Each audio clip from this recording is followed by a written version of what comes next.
Good morning. Thank you. So happy to be here. I am Rabia Belt. I'm a professor at the law school here and also professor by courtesy in the history department. And I have the pleasure of being the chair and commenter for the first panel of this conference, Histories of Race, Rights, and Reproduction. But before we get started, there's someone else that we need to thank, Evelyn Kessler, who I've just been so lucky when I've been here to see how Amalia has both kept the space of legal history open at the law school and expanded it and reinforced it and brought conferences like this here, ones that are talking about the past, but are also really important for present day politics and law, and then also into the future. And when it comes to historical scholarship, you can't just conjure it up when you think you need it at the contemporary time. It needs to be there already. It needs to be nurtured and developed. And Amalia is one of those people who recognizes its weight and gravity. So thank you. Thank you. I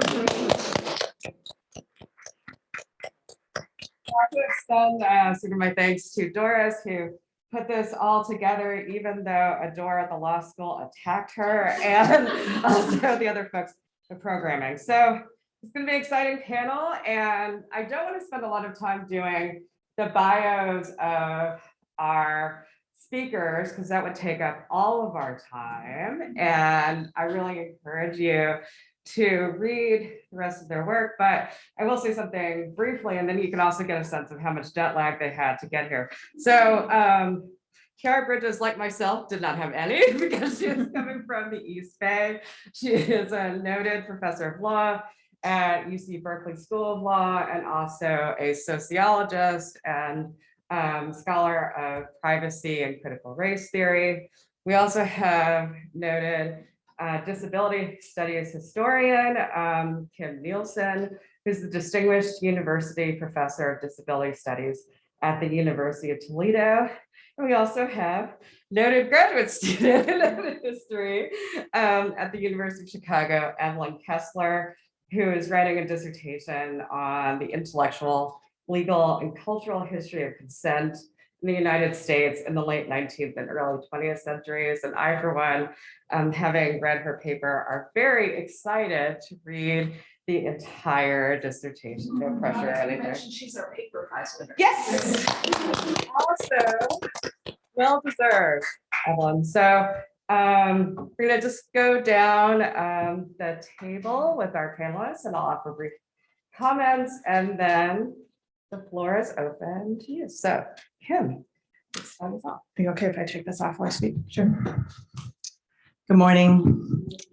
A little bit of a precursor. I started this paper when, because I don't have enough to do, I took a con law class. And in Roe v. Wade, I read references, very positive references to Buck v. Bell to reinforce Roe v. Wade. And I became fascinated by the ways that that Buck v. Bell has been used in judicial decisions. The 1927 Supreme Court decision, Buck v. Bell, which upheld the constitutionality of compulsory sterilization with due process, continues to be used, cited, and manipulated in court cases and public debates regarding exploitation and regulation of the body. Indeed, judicial reliance on Buck has actually exploded in the last several years, with contested and contradictory interpretations of the past in cases regarding vaccination, mask wearing, abortion, the reproductive rights of people with disabilities, and the autonomy of those with psych disabilities. Tracing and analyzing legal uses of Buck since 1927 makes clear the importance of historical analysis to understand the contemporary precarity of equality and rights. It also indicates the legal inseparability of disability rights, or the lack thereof, and state regulation of bodies. Despite the general infamy of Buck today, federal courts and state Supreme Courts have continued to rely on Buck in their analysis of state police powers, due process, public welfare, regulation of the bodies. Between 1927 and 2022, nearly 200 cases from federal and state Supreme Courts have used Buck in their final decisions. So tracing the judicial path from Buck 1927 to Dobbs makes clear that in addition to undermining women's health care and bodily autonomy, the 2022 Dobbs decision includes a strong potential to weaken disability rights already under siege and related claims of bodily autonomy. Well, my essay and process goes into some depth about the story of Carrie Buck and the legal case that bears her name. I'm going to skip that here, presume some knowledge, and please feel free to ask questions. Judicial use of Buck generally falls into three historical periods. Between its passage in 1927 and the early 1970s, citations of Buck refer approvingly to state-ordered sterilizations and other forms of state power over people's individual bodies. From the early 1970s to approximately 2010, judicial citations of Buck refer to the case negatively, using privacy rights as a legal barrier to compulsory sterilization and bringing abortion into the legal conversation. Since 2010, Buck has primarily been used in cases regarding abortion laws, except during our nightmare time with the brief interruption involving pandemic mask and vaccination requirements. So 1927 through the early 1970s. As you know, in Buck v. Bell, the Supreme Court ruled compulsory sterilization is constitutional when done in promotion of the general welfare and with due process.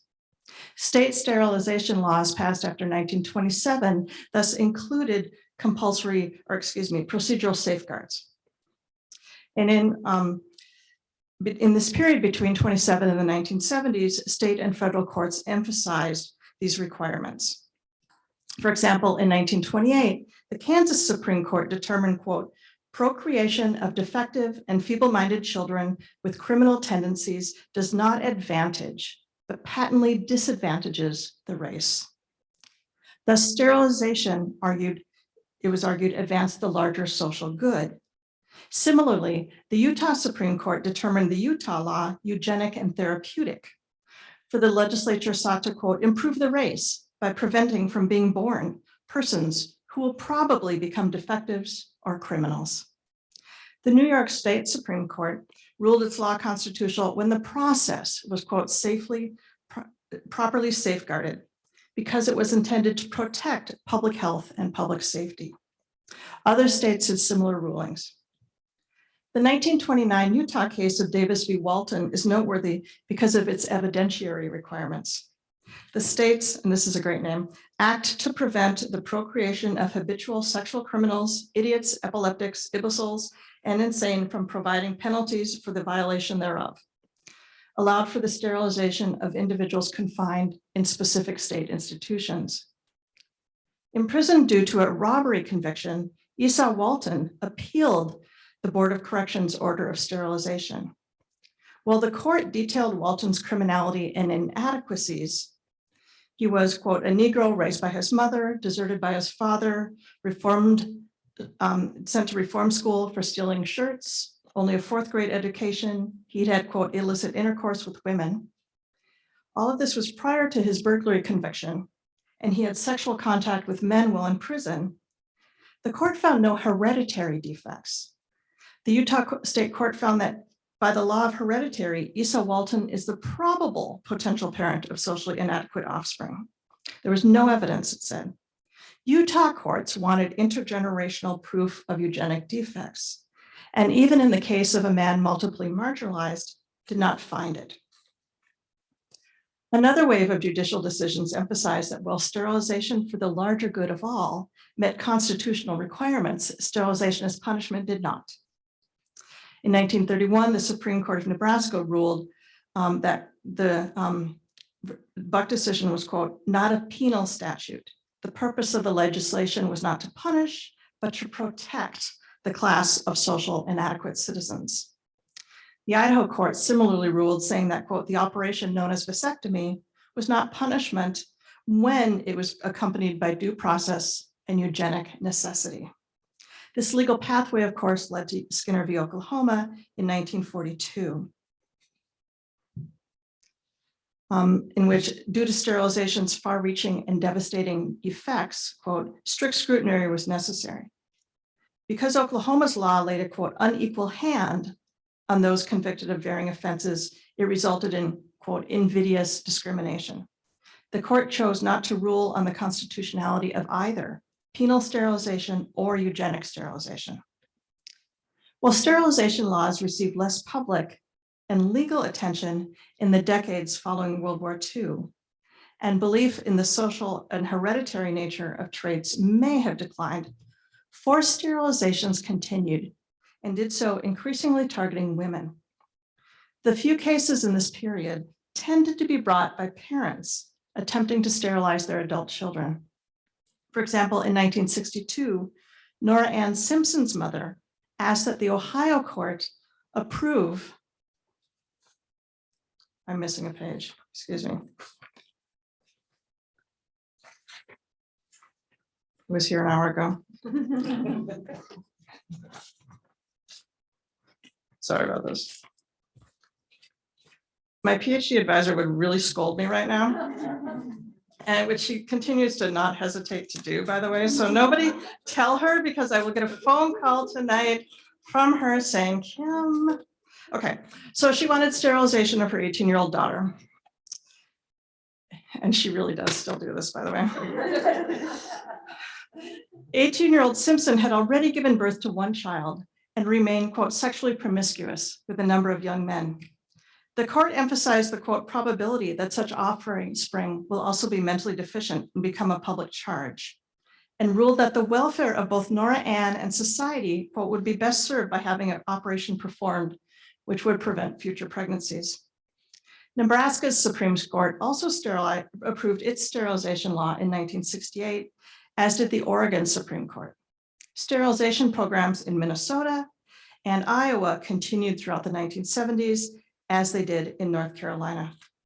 Scholars estimate that, enabled by the Supreme Court ruling in Buck, US states sterilized over 60,000 people without their consent during the 20th century.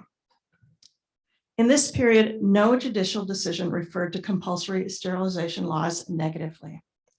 Bodily autonomy and individual reproductive decision-making could be legally restricted when built on due process and promoting social welfare. Grounded in ableism, state laws and court decisions restricted the reproductive lives of disabled women and sought to eliminate future generations of disabled people. Now, outside of the court system, and this is very important, individual physicians, social welfare agencies, and government programs sterilized African-American women, Indigenous, Latinx, and Puerto Rican women coercively and or without their knowledge. Court-enabled forced sterilizations enabled bureaucratically enabled forced sterilizations. Then we've got this period starting in 1973. The legal and social context of sterilization laws changed profoundly with the line of abortion and birth control cases that culminated in the 1973 Supreme Court decision of Roe v. Wade. Overwhelmingly, as you know, courts determined that privacy rights and other reproductive cases applied to sterilization. Between 1973 and the mid-2010s, a long string of cases regarding the sterilization of cognitively disabled adults reached state and federal courts. Nearly all involved parents seeking to sterilize their adult daughters. The altered legal arena rendered state-endorsed sterilizations far more difficult to impose. The resulting judicial decisions relied on the 1972 Eisenstadt v. Baird decision, Griswold, and the 1973 Roe decision.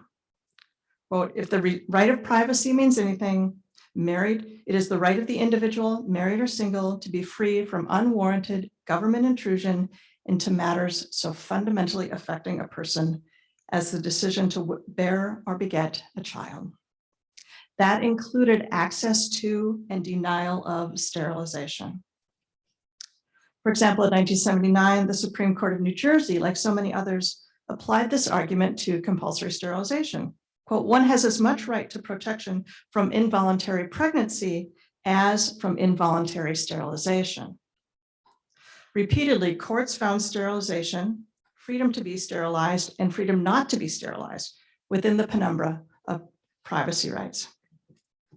Having established sterilization decisions to be a fundamental right grounded in privacy, courts across the nation addressed compulsory sterilization with caution. Some states that did allow court-mandated sterilization required a compelling government interest test. Some states disagreed. The Massachusetts state went so far as to claim, quote, we reject the argument that any legitimate state interest exists which would warrant the decision to require involuntary sterilization. Courts, legislatures, and families wrestled with the sometimes painful decisions about women considered unable to give consent due to cognitive disabilities, often focusing on whose best interests were being addressed. In the 1981 case of In re Grady, the Supreme Court of New Jersey characterized the decision as a disturbing paradox. How can we preserve the personal freedom of one incapable of exercising it by allowing others to make a profoundly personal decision on her behalf? The parents of nearly 20-year-old Leanne Grady sought to provide her with a life, quote, less dependent on her family. They argued, however, that this required contraception. The court created a 5-point standard to be met in such cases, insisting that the primary concern must be, quote, for the best interests of the incompetent, rather than their own or the public's interest, that is the parents. Similarly, in 1981, the Wisconsin Supreme Court declined a parental guardian's request to sterilize an adult woman and urged a statewide, I love this, a statewide application reflective of public policy as to both individual and public interests. In this case, in re guardianship of Eberhardy, parents argued and sought the sterilization of their daughter, not due to societal interests, but, quote, for contraceptive and therapeutic purposes, protect the adult child's well-being. In 1985, the Minnesota Supreme Court responded sharply to the guardians of Shirley Hillstrom, a 41-year-old, quote, mentally deficient woman who'd been a ward of the state since 1956. In Minnesota, law had given the state power to approve sterilization for a ward if, quote, in the best interest of the ward. The court, however, intimated strongly that too many guardians sought to enact in their own best interest and not that of the ward. Quote, diminished worry, convenience, a desire to be relieved of responsibility for close supervision, and inability to deal with a difficult problem may cause even the most well-intentioned guardian to act against the retarded person's best interest. The fundamental right involved must be safeguarded to assure that sterilization is not a subterfuge for convenience, end quote. The court denied the request of staff members of Carver County Social Services to sterilize. So privacy rights mattered, and the courts recognized that such rights extended to people with disabilities, even those with cognitive disabilities. The Massachusetts court went on, the incompetent individual has as much right as the competent individual to assert their constitutional right to privacy. So since the early 1970s, privacy rights have served as the legal means by which women, rarely men, and their agents escape state-ordered sterilization. This string of legal decisions posited privacy and bodily autonomy as the antidote to Bell and the past horrors of compulsory sterilization. Now, this sounds great, but outside of the courts, as all of you know, the compulsory sterilization of poor women of color and women with cognitive disabilities continued well past the early 1970s. In this period, federal, staff, state, and city programs targeted marginalized women for sterilization, and their cases rarely entered the courts. Now, 2019, Clarence Thomas radically reframed legal and cultural understandings of Bach v. Bell in his concurrence to the majority opinion in Bach's. In Bach, Thomas frames Bach and its consequences to be eugenic and racist.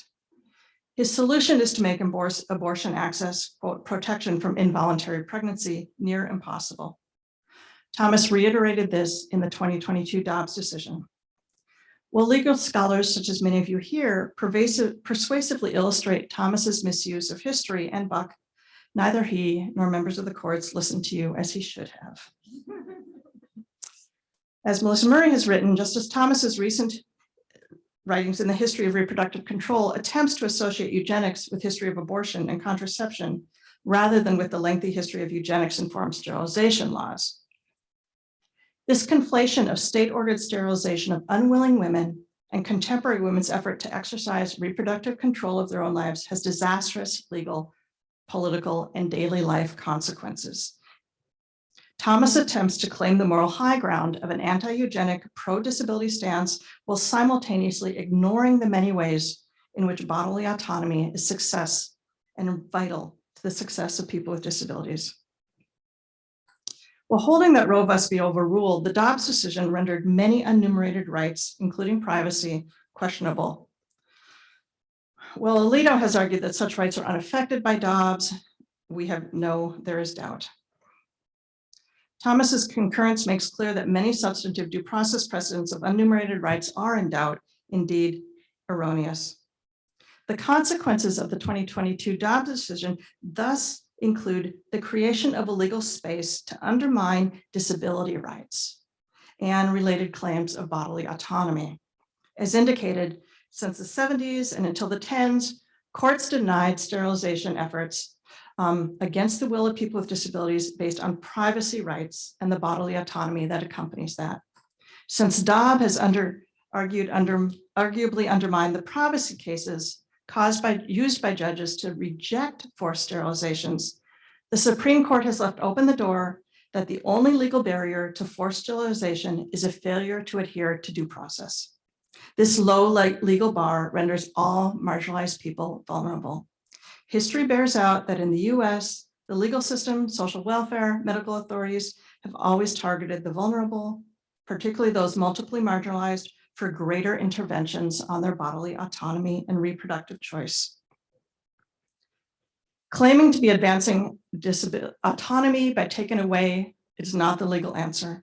In a nation in which people with disabilities have long been denied bodily autonomy and self-determination, these decisions place the rights of people with disabilities to make their own bodily decisions at further legal risk. Thomas's use of Buck suggests that the entirety of disability advocacy is to avoid eugenic elimination, and that the solution to racism is to limit abortion. That is an incredibly low bar and dismisses all the other ways that disability rights are and have been eroded in the last decade. This ignores the economic, educational, healthcare, and carceral consequences of racism.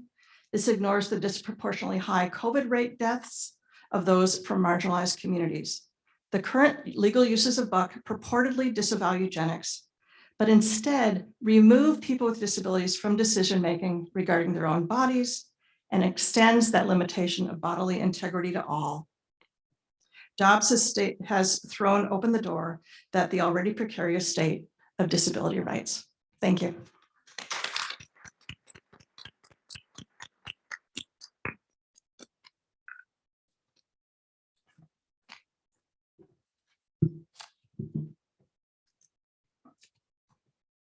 Hello, everyone.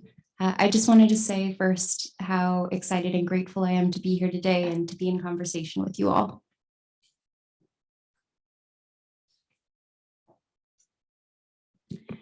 Writing in 1895, the social reformer Frances Willard declared the age of consent not only a problem of the law, but of the popular imagination. She stated, "The most difficult and important task we have before us is to impress upon the average mind that there is such a thing as the age of consent." Willard, 55 at the time, added, "I had reached the age of 47 before I ever heard of it." Now, there had in fact been an age of consent long before Willard's time. Such a thing had been enumerated in Anglo-American jurisprudence since the early days of British colonialism in North America, in general accordance with the age of marriageability. What Willard referenced was the age itself, so low as to be rendered moot. Conforming to English common law, each state had set the age of sexual consent at 10 or 12, save for Delaware, where it was 7. Even still, for much of their history, age of consent laws did not extend protection to all children. Both law and custom condoned sexual violence against indentured servants and enslaved people regardless of age. For the law that was on the books, the age of consent remained largely unchanged and unchallenged until the mid-1880s, when Willard would have first heard of it. Now, here I'm indebted to the work of historians and legal scholars, including Stanford's own Estelle Friedman, who've recovered much of the arc and substance of the campaign to reform age of consent laws in the United States in the late 19th and early 20th centuries. The age of consent concerned all manner of people: social reformers, jurists, labor organizers, sex radicals, physicians, journalists, and of course, children themselves. Some of these diverse interests, some with a good deal of power, regarded reform efforts as misguided, even dangerous.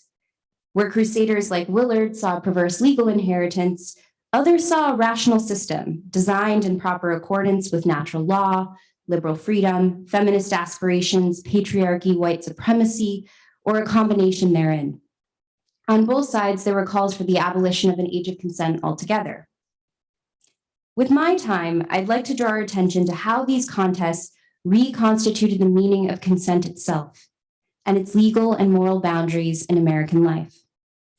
The age of consent revealed the challenges the law faced in containing a concept as ideologically capacious as consent, and in rationalizing consent as the foundation of legal rights and protections. Central to those challenges were issues of race and reproduction, which together became sites of fierce contestation in the law, and as Willard had put it, in the public conscience.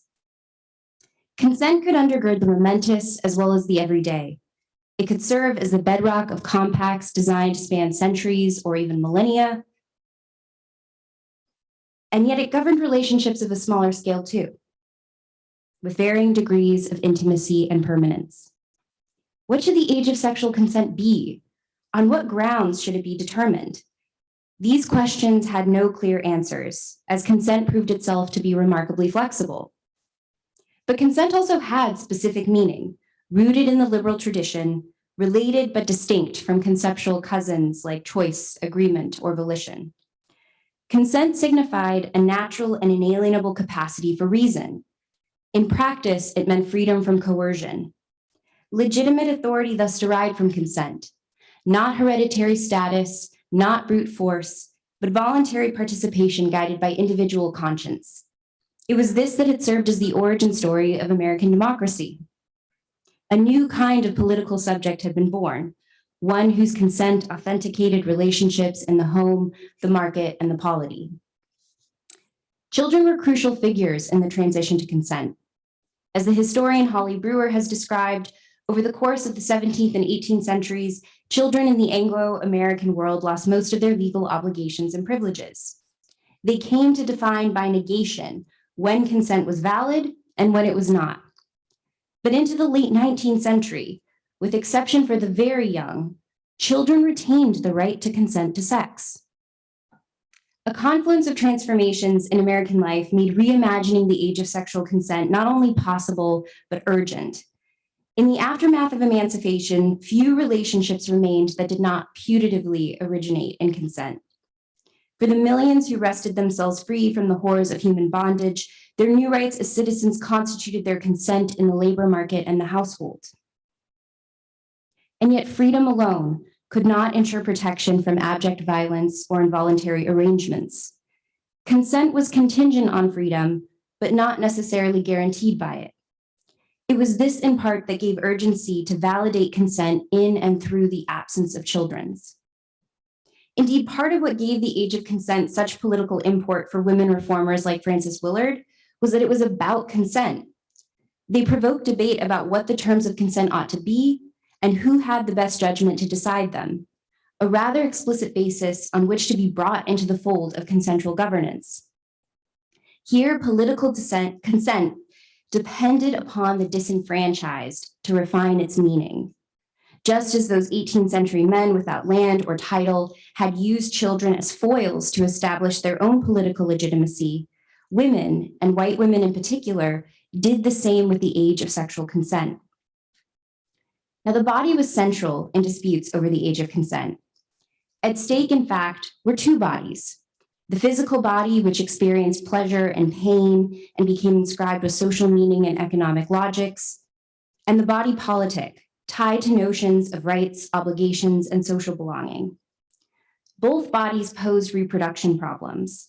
On the one hand, there was the potential reproductive capacities of the adolescent body. And on the other, there was social reproduction, for which age of consent laws could serve as tools to better manage bodies and ensure the future of a particular American sexual and racial regime. Now, bodies were messy, yet some believed them to be the most reliable and meaningful measure of one's capacity to consent to sex. Physicians, jurists, sex radicals, and state legislators together advocated for the law to conform to puberty, or as they often called it, nature's age of consent. It was puberty, they argued, that separated children from adults, at least in matters of sex. Here they linked consent to sexual desire and reproduction, unsettling the historical bond between consent and reason. Racist ideologues and lawmakers seized upon the idea that different bodies developed at different rates. That such disparate groups could embrace the same position illustrated just how politically and ideologically flexible consent could be, and how easily it could be instrumentalized to serve arguments about racial, gender, and class difference. The tension between bodies and chronological age would come to animate much of the debate over the age of consent. The reform movement derided bodies as a legal metric, not least because they were so variable. Chronological age could be made uniform in ways that bodies could not, and it was a standard already legible to the law and aligned with the prerogatives of the bureaucratic state. Advocates also insisted that raising the age of consent would better align with principles of contract, so fundamental to the liberal social order. Why, they asked, could a 12-year-old consent to sex, but not a business transaction? Age as a legal metric could circumvent the question of why or how someone consented to sex and turn it into a question of when, and when proved an easier question to answer. Age made questions of force irrelevant and could help clarify the binary relationship embedded in liberal notions of consent: free or not, reasoned or not, consensual or not. Reformers described chronological age as a more rational and ethical gauge of consent, but it had problems of its own. For one, it exposed some of the peculiarities and discrepancies of the American Federalist system. Reformers and opponents alike wondered why, for example, a 16-year-old in New Jersey was deemed capable of consenting to sex, but a 16-year-old in New York was not.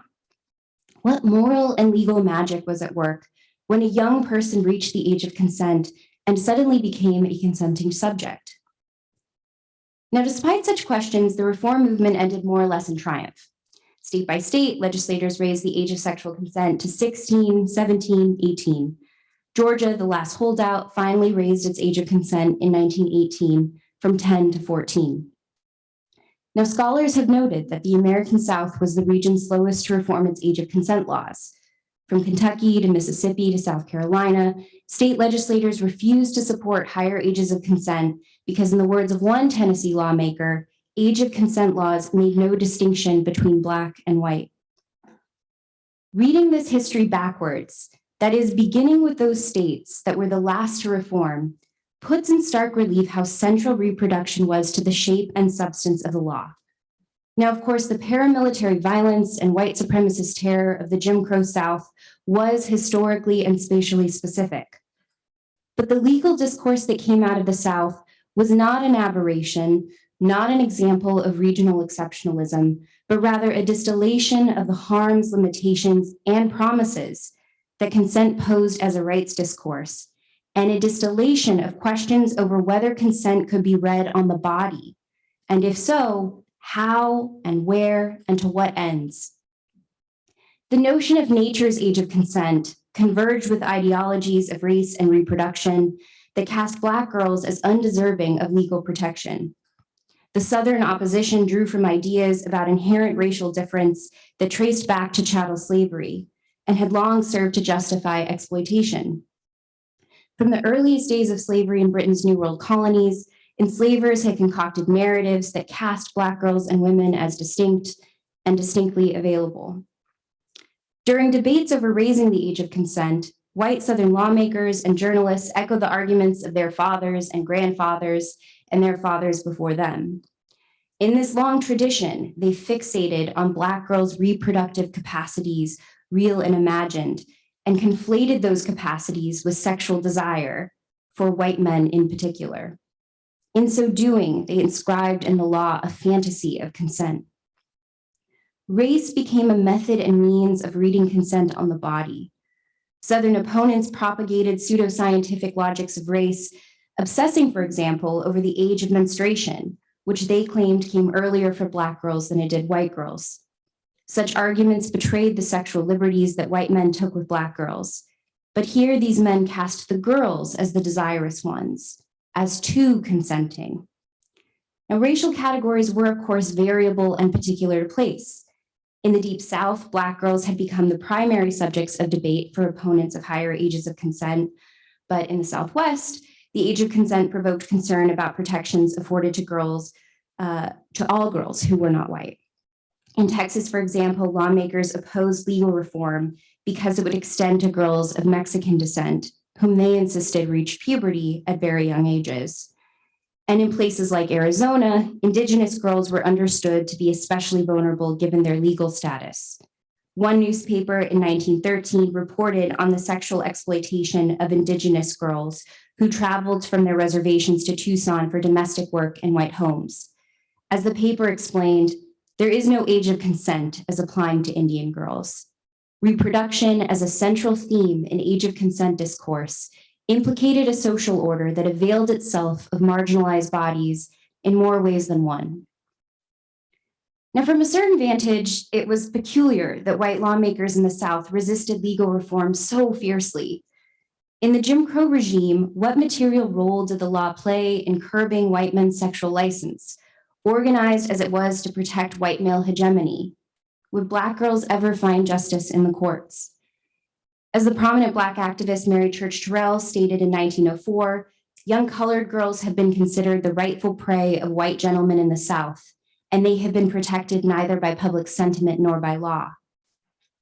But resistance to age of consent reform was part and parcel of other efforts to cleave political consent from sexual consent. In excess, sexual consent can undermine claims of reasoned political consent and its attendant rights and protections. One only had to look at the terrors of lynching. The activist and public intellectual Ida B. Wells argued that white Southern elites weave tales of Black sexual aggression to reclaim power in the wake of emancipation and Reconstruction. She wrote, "The Southerner has never gotten over his resentment that the Negro is no longer his plaything, his servant, and his source of income." White reformers in the South who advocated for higher ages of consent often failed to challenge white supremacy outright. Indeed, they often perpetuated it. In 1896, before the Alabama Bar Association, a lawyer and local Democratic Party chairman advocated for higher age of consent laws. He lamented the presence of a mixed population in the state and blamed a certain class of white man who is protected in the gratification of his desires on young children. Now, under chattel slavery, enslavers had been preoccupied with enslaved people's reproductive capacities as a matter of wealth accumulation. Now, some 30-odd years after emancipation, advocates of legal reform in the South frequently invoked the Black children that white men fathered in the name of securing racial purity. Opponents, on the other hand, concerned themselves with the Black child's capacity for pregnancy only insofar as it signaled a degree of physical maturation that could justify sex under the banner of consent. Although every Southern state would eventually revise their age of consent statutes, many included clauses mandating the law be carried out if and only if the victim was of previous chaste character. In 1916, in a review of these chastity clauses, the NAACP's publication, The Crisis, explained, North Carolina, Oklahoma, Tennessee, Florida, and Mississippi have invented a beautiful method of damning the poor and helpless by making a distinction between chaste and unchaste children. The Crisis pointedly asked its readership to consider which children would be designated as consenting or not.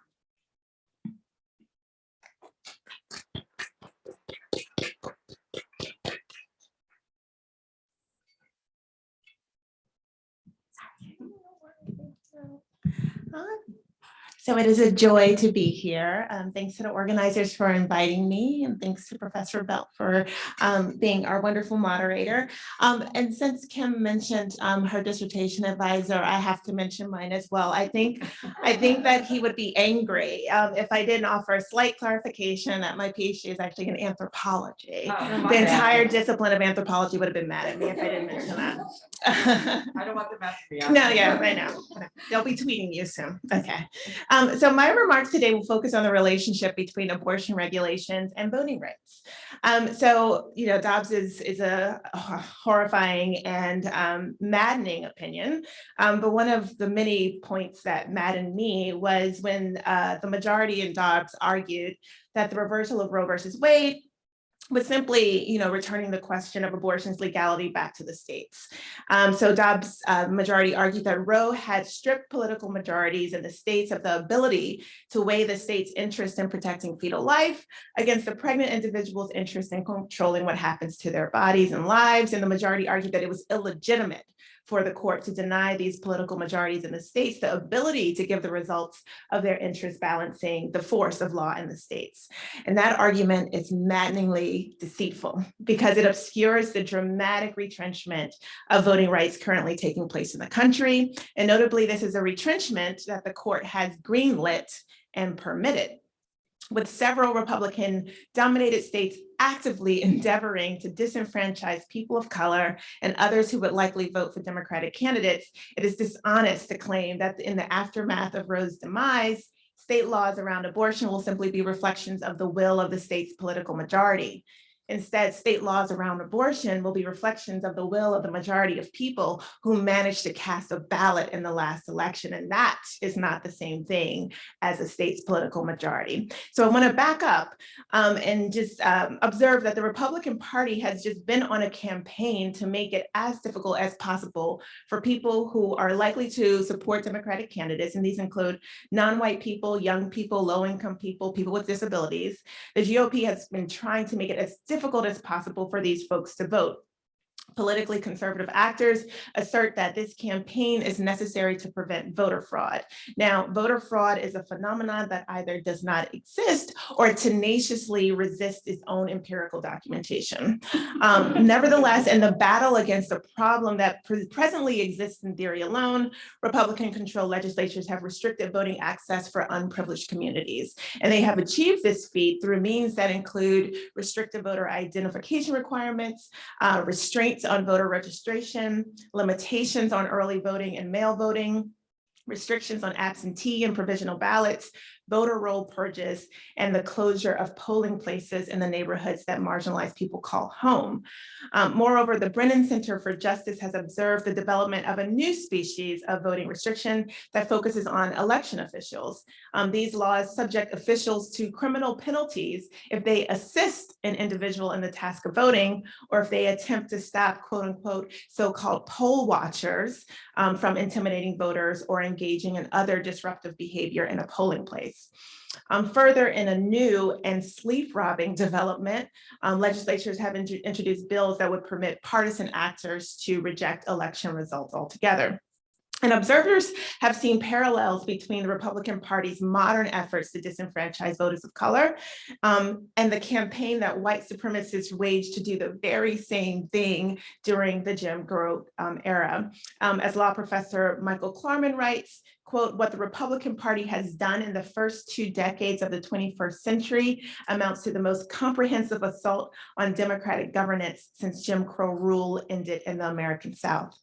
Indeed, Professor Nicholas Stephanopoulos similarly finds the comparison to the Jim Crow era appropriate, writing that, quote, "More voting restrictions have been enacted over the last decade than at any point since the end of Jim Crow."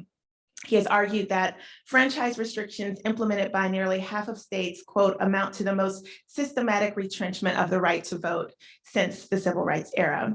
Importantly, the Roberts Court has done nothing to stop states from disenfranchising people of color and others who are likely to vote for Democratic candidates. And when I say that Roberts Court has done nothing to stop it, I am not exaggerating. As Stephanopoulos observes, the Roberts Court, quote, has never nullified a law making it harder to vote. It's never nullified a law making it harder to vote. The Roberts Court has, on the whole, sanctioned the Republican Party's campaign to disenfranchise the voters that it disfavors. Indeed, the court has rubber stamped the Republican Party's program of systematic voter disenfranchisement because it denies that the racial injury that the Republican Party is exacting on communities of color is in fact a racial injury. It does not see, or it claims not to see, the resemblance between what the Republican Party is doing today and what white supremacists did during the Jim Crow era. A direct line connects recent efforts to disenfranchise voters of color and the court's 2013 decision in Shelby County versus Holder. In that case, the court struck down the coverage formula contained in Section 4B of the Voting Rights Act of 1965. That section identified the jurisdictions that are subject to preclearance. And jurisdictions bound by the preclearance requirement were required to get approval from the Attorney General or a federal court before making any change to their voting laws. And federal authorities would approve a proposed change if they found that it was neither motivated by discriminatory intent nor likely to have a discriminatory effect. The court's reason in Shelby County versus Holder for striking down the preclearance formula was that it was outdated. The court argued that the formula capably identified states and jurisdictions that had engaged in racist voter disenfranchisement in the past, in the bad old days, but things had changed, said the court. It wrote, quote, the conditions that originally justified these measures no longer characterize voting in the covered jurisdictions. In other words, the court declared that the era of big racism is over. The VRA had been successful. The court observed that in the jurisdictions that had once been the site of rank racial discrimination in voting, people of color were turning out in droves during elections. They were successfully casting ballots. They were successfully electing their candidates of choice. Now, of course, the court ignored that people of color had turned out in droves in part because a Black presidential candidate had been on the ballot. It was only in those two elections, 2008 and 2012, that the racial gap in voting significantly decreased in covered jurisdictions. In prior elections, the gap persisted, and in subsequent elections, the gap widened.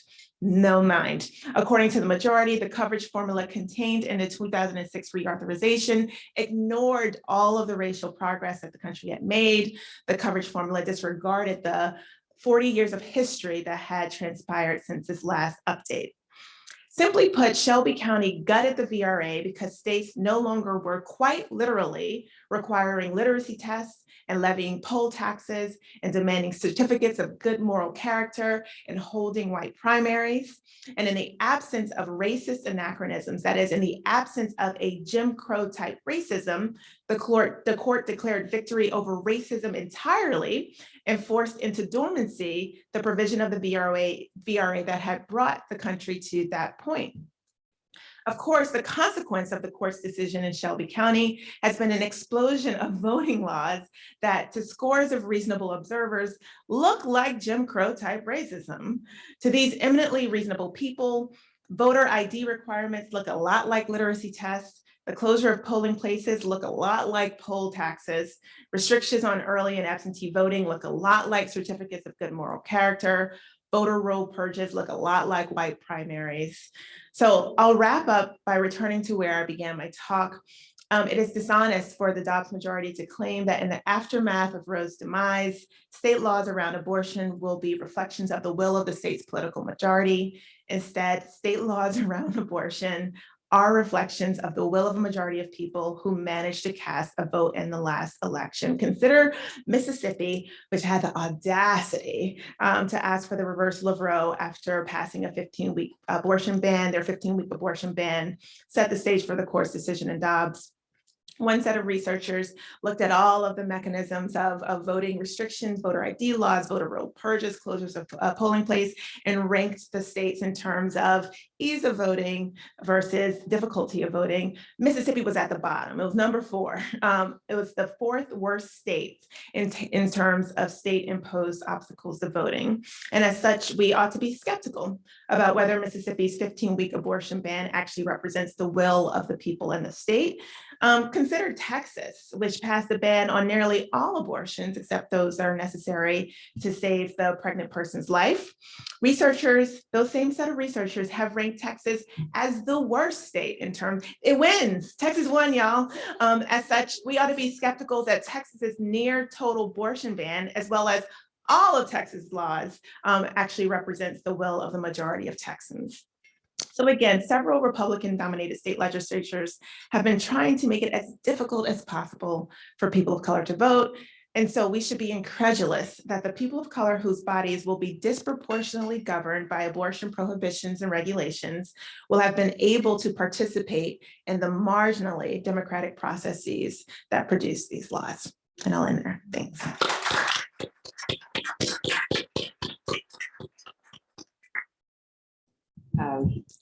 Thank you. So 3 great presentations on 3 really awful moments in history. So we are going to encroach upon the break. So we're sort of pushing the schedule for the day later. So Doris, raise your hand when you want us to, no, your left hand, like when you want this session to end, okay? And for the commenters, I'll email this to you, so you don't have to worry about frantically writing notes. But I know sort of across all 3 of these presentations and papers, there's a really interesting aspect of benevolence that ties them all together. So there's not a direct sense of sort of animus or vitriol that is running through them. They're all descriptions of people claiming to act on behalf of others, because those others are being injured or they're vulnerable to injury, and using evidence about people's bodies to project a dire future unless there's some type of legal intervention. We have reformers that want to restrict some children from having sex and some adults from having sex with them because of the vulnerability of those children. We have the state acting on behalf of itself and its resources, and also the future of the country in order to sterilize mentally disabled people and others, and Buck v. Bell. And we have parents acting on behalf of their adult disabled children to sterilize them. And we have claims from the Supreme Court that they're acting in defense of marginalized communities in order to strike down legal abortion. I would love to hear more from all of the authors and presenters about how the power and status of these self-authorized agents has changed over time. So for example, with Evelyn, the women reformers leveraged their relationship to girls through their shared gender identity to gain access to the public sphere and make claims based on their moral authority. And then this is not in the paper, but I would love to hear about it, how age of consent laws both could weaken or strengthen the power of the parents of these children to act on behalf of their girls if they had sex. For Khiara's, the Supreme Court using these folks of color and others as a way to bolster their claims of apolitical neutrality and weaken counter arguments that they are acting to reinforce the authority of the already powerful.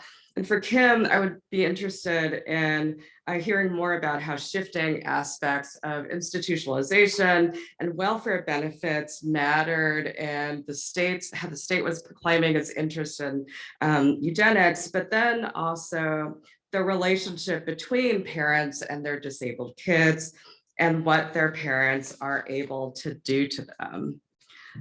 So it's a disconcerting parallel between the arguments that folks like Justice Thomas make to strike down abortion and white Southern white supremacists used against raising the age of consent, where Justice Thomas argued that abortion should not be available legally to everyone in the United States because it had been used in an unjust way against vulnerable groups like disabled people and Black people. And Southern white supremacist men did not want age of consent laws to be applied generally because they wanted to preserve their access to Black and brown girls. In the abortion case, however, the situation of white non-disabled Americans and their access to legal abortion is unspoken. I think in part as a strategic way to splinter the coalition of abortion supporters so that they were on the defensive and they would have to justify legal abortion and have a public conversation about historic racist eugenic practices against vulnerable communities. And by contrast, Southern white supremacists, both specified and others, not just Southerners, specified the race of the Black and brown girls they wanted to have continued sexual access to, but they named their own white identity and put it in conversation with longstanding historical access to Black and brown bodies as white patriarchs. And for reformers, they both noted whiteness when they desired to save white girls from the predations of others, or as a challenge to the legal flattening of puberty to chronological age, as opposed to the differential entrance of puberty to by different people's bodies. And what these papers made me wish for, and I've been wishing for years, is to have a more robust subfield of whiteness within history and law, and not the resurrection of an older one that was about how to become white, but instead describing how the power of whiteness changed over time and within different contexts, and also made some white people vulnerable to state intervention. But with all of these, crafting ideas of white fragility that are recognized by the law and sort of reinforced by the law in order to reinforce white supremacy, right? That there is a violation of children if they have sex, and thus the law must recognize it. White kids, right? It's a violation of white people in terms of when the Roberts Court recognizes there are legal issues, like we're going to see that soon with respect to affirmative action, for example, right? And there are problems in the tarnishing of sort of the future of the white America if certain people are going to be able to reproduce without some type of limitation. Additionally, though, as advocates and scholars both then and now have pointed out, these specific debates about specific cases and specific legal changes hasn't done a good job at reaching the broader and deeper issues of power and justice that affect people's abilities to exercise choice over their bodies and sex and reproduction.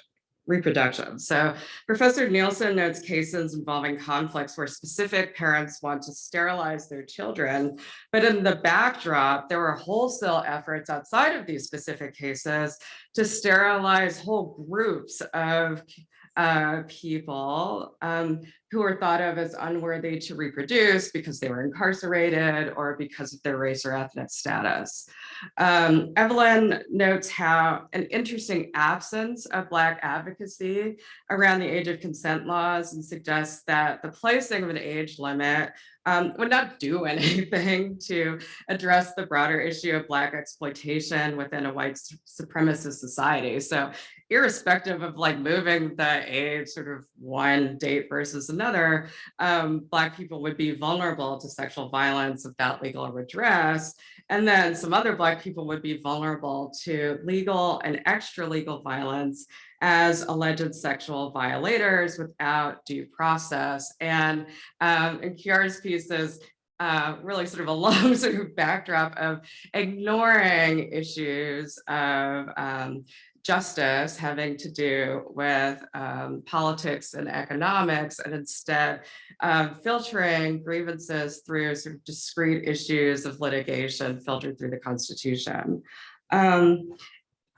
I was struck though, like with respect to the cases, what are the difficulties involved involved in articulating what the injuries that the authors describe are. We're here at a conference about the body, but it's interesting, I think, to think about what does that mean? And this post-Dobbs moment, we're of course thinking about abortion, but of course we all know, right, sort of one of the striking aspects about abortion is that it is commonplace, consequential, and mostly invisible. And so with these particular pieces, with Evelyn, I would love to hear more about what is the injury of sex below the age of consent. Is it about the possible physical consequences to the child who has sex, such as pregnancy or disease? Is it supposed to be emotional consequences such as heartbreak? For the former, that seems to be far more about sex without the protections of marriage, as opposed to the problems of age. For the latter, in terms of emotional heartbreak, that's certainly not necessarily about age either, as a divorcee, right? And then there's this idea that you talk about with respect to virtue, that a child who has sex, especially a girl who has sex, is somewhat tarnished. But is that issue of the injury of virtue one that the child feels, or is it instead the discernment of one's and if it is an injury that the child is supposed to feel, how does the discernment of one's virtue map onto other bodily changes of puberty, such as menstruation? That's a hard line for me to figure out how that works. There's also this idea of reason, but again, how is reason and the body related?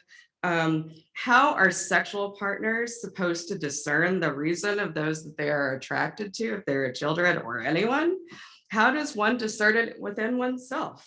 For Kim, it seems as if there's a big mismatch between what legal claimants say are the injuries of forced sterilization and then what actually are the injuries of forced sterilization. For Buck v. Bell, the state claims the injury to itself, right? And its economic bottom line. For parents, maybe it's the concern about pregnancy if their adult children, again, women, have sex. But again, that seems more about sex than pregnancy. And maybe there's some idea in virtue lurking underneath there. And when we go to the current litigation, to say that forced sterilization is a privacy violation doesn't seem to capture what I think you think is the problem with the reproductive management of disabled people's lives by others. So if it's not privacy, what is it? For Professor Bridges, you note that the Roberts Court acts on behalf of white injuries and doesn't recognize contemporary Black injuries because they don't, in part, tether them to racial injuries of the past. But as historians and others, how do we capture racial injuries of the past successfully, especially with respect to reproductive violations? In some ways, is this a fool's errand to try to look for historical evidence of what reproductive violations are and the weight of the harm to those who feel them? And finally, all of the authors talk about issues of consent and the will. Evelyn talks about consent being one of the foundational aspects of the age of consent controversy, and that is a significant controversy in American history because Americans were grappling with changing ideas of governance and desiring a society built on the consent of the governed. In her paper, people of color are essentially off stage. We hear about them when they're speaking to white people about how they're being unprotected. But was there a conversation within their own communities about child sex, models of consent, and reason? Because otherwise they seem internally undifferentiated with respect to age, but then also the mind's contours by contrast to white people. For Kim, how should we think about consent with respect to sex and reproduction for disabled folks, especially intellectually and developmentally disabled folks? What kind of injury do they experience if sex happens without their consent? For Khiara, you note the backdrop of the activities of the Roberts Court rest on a faulty foundation of democracy that the court contends that if people disagree with their decisions, they should go to the ballot box. The regular political process can remedy them, even though in their voting jurisprudence, they've dismantled the ability of people to do so, especially communities of color. All of these papers are discussing changes where the end result of them is to invisibilize what the power moves are and their repercussions, to make it harder to discern the activities, contributions, and harms of disempowered communities and the individuals within them. It's also striking how consent, will, and reason, we think of them, well, some people think of them, not really me, but other people think of them as signature aspects of individual liberty, power, and freedom. But these things only happen in practice in relation to others. They happen in a relationship. You don't consent on your own in a vacuum. You consent to do something with someone else. You reason to do something with someone else. You enforce your will or not on someone else. All three of these authors are giving us chronicles of the breakdown of interaction, recognition, the absence of cross-community conversation, and the recognition of the dignity and respect of other people and what they may bring to the table as we individualize and invisibilize the activities of power. Their presentations, though, also grant us the ability to notice these violations and feel their injustice. And I thank you, all of you, for bringing them to my attention and to everyone else.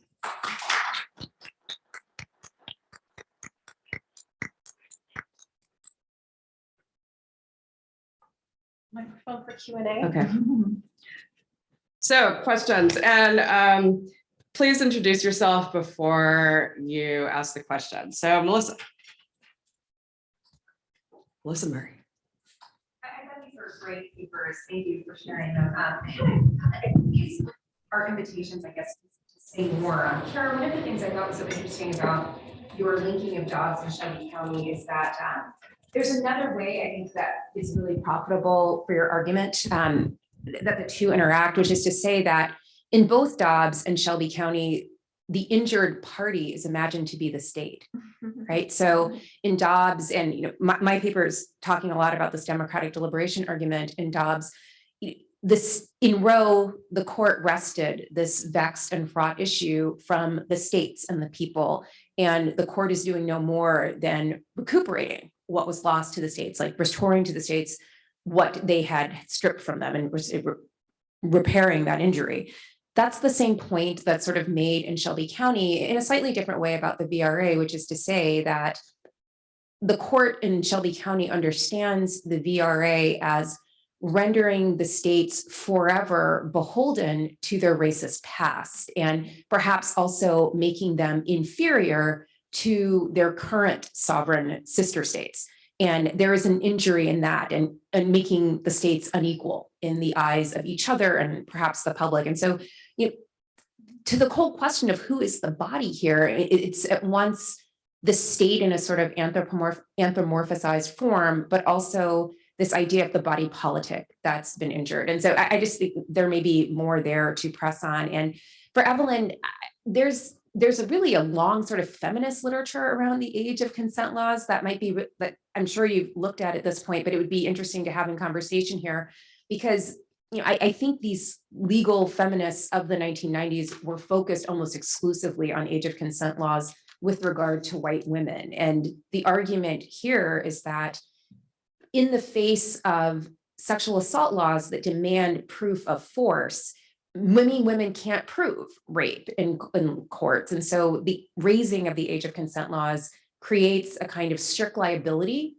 for statutory rape that suddenly renders these men who have been predating on their employees or women who work as domestic workers in their homes suddenly accountable to the law in a way that they hadn't been. But again, that's a very different frame than what you identify in the South and with regard to Black girls. So it's sort of, again, restoring to these victimized white women a vein of accountability and justice that isn't necessarily going to be available in the same way to Southern Black girls. And so it would be interesting to sort of toggle between them. And it's also, I think, a very revealing critique of legal scholarship at a particular moment in time, and sort of the very singular focus on only one group of people. And finally, for Kim, I loved the paper. I love thinking about disability. I would love to see Skinner in conversation with your treatment of Buck and this, because I think Jack Skinner is almost rendered disabled in a particular way because he's a person who is almost crippled by his criminality and his proclivity toward crime. But interestingly, it's a very different solution that the court has, right? For Carrie Buck, her being a domestic worker in someone's home leaves her unusually vulnerable to sexual predation. And in fact, her pregnancy is a result of her sexual assault in the home of her employer. For Jack Skinner, the court is imagining him in a completely different way. He's almost like a potential sexual predator himself once sterilized. And so sterilization works in two completely different ways for men and women, disables them in different ways, but also enables them in very different ways as well. And it might be worth thinking about all of the different moves that are made there. Thank you. Anyone want to say anything? I would just love to hear what they say. Okay, fair enough. I loved all these papers too, so thank you, and I'll take off my mask for a Can second. you introduce yourself for those? I will introduce myself. I'm Felicia Kornblue from the University of Vermont. So yeah, I loved all of it, but I want to, I guess, focus on Kim and maybe Evelyn a little bit, and very much along the lines of what Melissa was just saying. I wonder about, and Kim, in your story, I wonder about the role of kind of an implicit recognition of sexual violence and vulnerability to rape as part of what's driving this kind of protective discourse and policy toward disabled people. And sterilization it doesn't keep anybody from being violated, but it does keep them from being impregnated when they're violated. When does that become explicit? Does it ever? Or is it always just kind of implicit in this, in this policy and this discourse?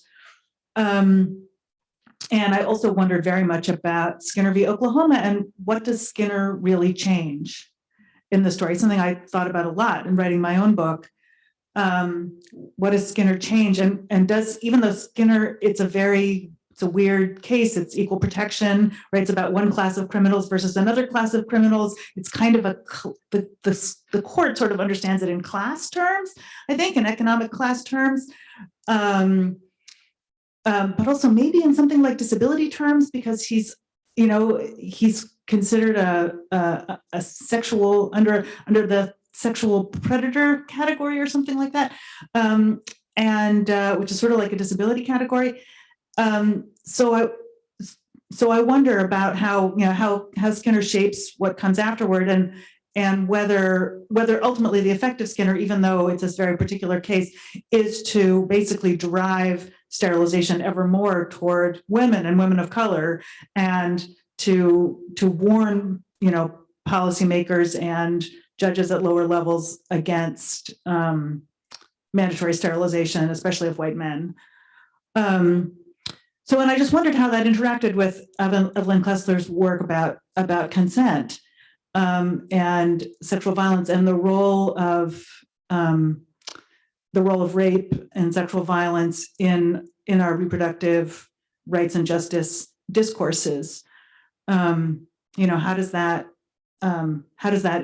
interact with the history of sterilization as well as the history of abortion? It seems like rape is always there and yet usually not there at the same time, except when we're talking about explicit exemptions in the case of rape and incest. So. Wait, are you in line or? I'm in line, yeah. No, Doris is raising her leg behind. If you have a Sorry. quick, yeah, sure. Oh, perfect. Yeah. Mary Ziegler, UC Davis, quickly. I was curious, I guess, about particularly Evelyn, how your story could be read alongside some of the tort remedies for what was perceived injuries to sexual innocence. So seduction towards And many of which I think sounded an injury to parents, not to minors, and how that lines up with some of the racial stories.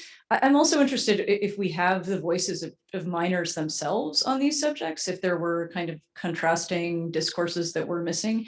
And then I think on the Skinner point, I was curious how the periodization you pointed out, which I thought was really fascinating, lines up with the sort of pre-post World War II hostility to eugenics and the kind of reappropriation of eugenic discourses as sort of welfare state, resource management, limited kind of money constraint dialogues that emerged after World War II, because it was interesting to see that there was some kind of a divergence in the courts and what was driving that and how that matched up. I'm talking really fast, so if you have questions, see me later.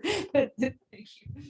I think there was like one more, like Bernie, did you hear it yet? Maybe we go like, go for it. Do it. Melissa's for Khiara, so I totally second that.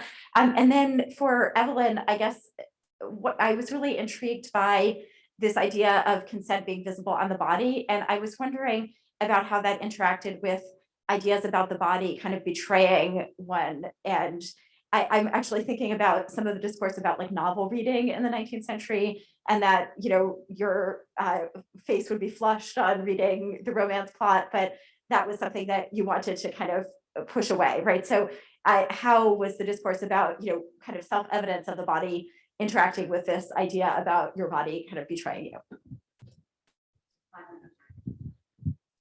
Yeah, I think, sure, okay. I mean, one of the benefits of this day is that we're gonna keep on talking about this. So, thank you. 5 minutes, we're gonna. Yeah, that's fine.